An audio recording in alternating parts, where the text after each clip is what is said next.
2. Okay, if I give you 16, we already did that, right? Is equal to 4. Let's say if I give you 12, can you simplify this? Yes? What do you think? 6.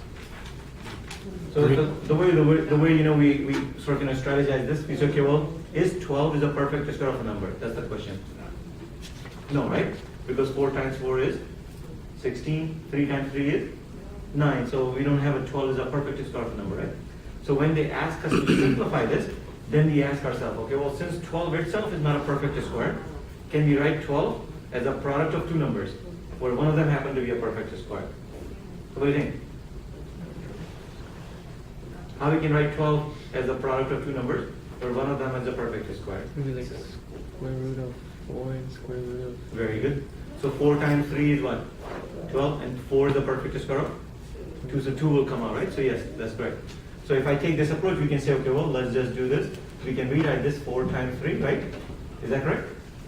And the square root of 4 is what? 2. So we're going to cross this out, and 2 will come out the radical sign, and then 3 will remain inside, because we won't be able to simplify, right? Or we won't be able to get rid of that. So this is called simplification of radical.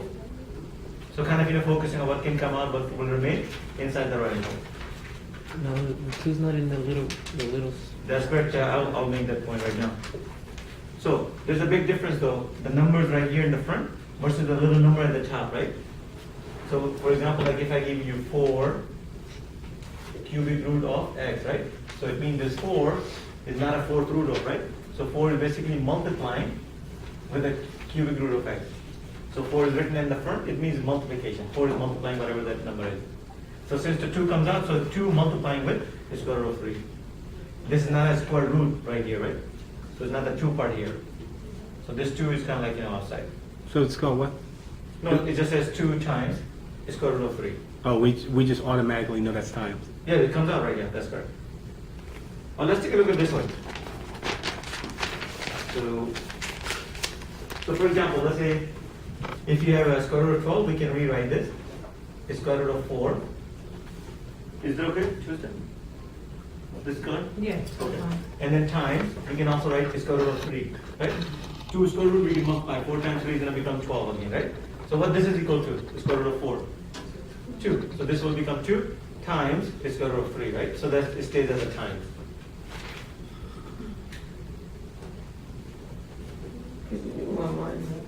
Yes. So let's say if I do the square root of 32. Wait a minute, what? And what we're doing is we're trying to just simplify this, right? So the first question is, It's just 2 ways to look at the same one. where are you? Yeah, so 3 has a square root? No, that cannot be simplified, right? Oh, okay. So we'll just leave it as You is. said 2 times the square root of 3. That's what it's, that's what I'm writing. So what I'm saying that you were asking that, okay, well, how do you know it's multiplying, right? So I was trying to demonstrate, I said, well, I can split it up, 12, as a square root of 4 times the square root of 3, right? And what happens to the square root of 4 is going to become just a simple 2.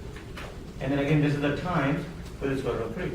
So you couldn't solve that, the square, so 3 doesn't really have a square root? No. Okay, Because if you do this, you have to use the calculator, it's going to be 1 point, blah, blah, blah, right? got it. That's like an irrational number we won't be able to solve. So this is called simplification. So let's take another example. Let's say if I give you 32, for example. Again, the question is, can we simplify this? So in order to come out of anything with a radical sign, since are we dealing with the square root, cubic root? What kind of square root are we looking for? Which square root? How do we know the square root? Because there's no number. Very good, because there's no number, right? So it means we're dealing with a square root. So anything to come out of the radical sign, it has to be a square of a number, right? So the very first question we ask is 32 itself is a perfect square of a number. Is it? 32? No. All right. He believes you. I can't do it in my head that fast. No, let's do it. So 5 times 5 is what? 25. Yeah. 5, then the next number is 6. 6 times 6 is? 36. So yeah, 32 is not going to be any perfect square of a number, right? So since not, the question is, okay, well, can we write 32 as a product of two numbers where one of them is a perfect square? 16 and 2, 4 and what? 4 and 8, yeah. And by the way, sometimes you may not get to the 16, for example, sometimes you may have to do 2 steps.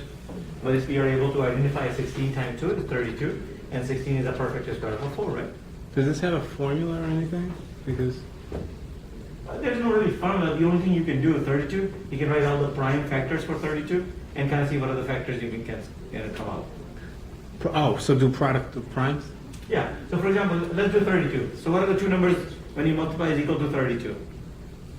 8 and 4. 8 and 4, right? What else? 2 and 16, any other combination? I think those are the only option, right? So if you do, for example, let's say if this is the perfect way, right? So we can rewrite this, we can say, okay, well, it's going to be 16 times the square root of 2, right? Again, 16 times 2 is 32. Again, what this square root of 16 is equal to? 4. Just a simple 4, and it's going to be times the square root of 2, right? That will be the simplification. Now, if you are not able to do 16 times 2, let's say Sheena just said yes, okay, well, it's 8 times 4, for example. That's totally okay. We can write down 32. We can say, okay, well, we can write down 4 times the square root of 8, right? Again, 8 times 4 is 32, right? So what happened now? Square root of 4 is going to be equal to what? 2. So it's going to be 2. And then it's going to be square root of 8. Now, square root of 8 can be further simplified, right? 8 itself is not a perfect square, but 8 can be written as a product of 2 numbers, which is 4 times 2. Is that correct? So, Do you always put the smallest number in front? yeah, so this way we can easily see, what's... Now, the small number is the is perfect square number. Oh, okay. And then what happens is right here, square root of 8 can be further written as 4 times 2, right? So we can write down 2, this is already here, and this can be written again, the square root of 4 times the square root of 2, right? Again, 4 times 2 is going to become 8. Again, what this square root of 4 is going to be equal to now? 2. So you already had the other 2, so 2 times 2 times 2, and then it's going to be the square root of 2. So again, what's the 2 times 2 is?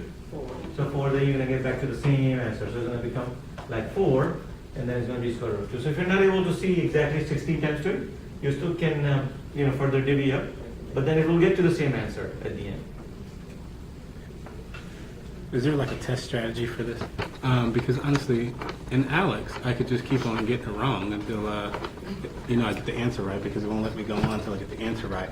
But on a test, I'm worried about, if I don't have a specific strategy, I can't do trial and error. If I don't have a specific strategy, then I'm just going to get it wrong. No, I don't think so. It's like wrong here. So for example, let's say because the combination for 32, there are only 2 we found, right? Either 8 times 4 or 16 times 2. So even if you take this option, it's going to be 4 times 8, right? So we know that 4 is a perfect square of 2, so 2 comes out as a radical sign. Now 8, we can go further, right? Because 8 we can further simplify by 4 times 2 again. Again, 4 is a perfect square of 2. So 2 times 2 became 4, and then this is the simplest square root of 2. So if you take the same kind of a strategy, if you keep in mind, you'll get to the same answer. In here, if you take this approach, you may be taking actually 1 or 2 extra steps. But you get into the same answer. If you were to come out 16 times 2, then you're just taking 1 less step. Got it. Good?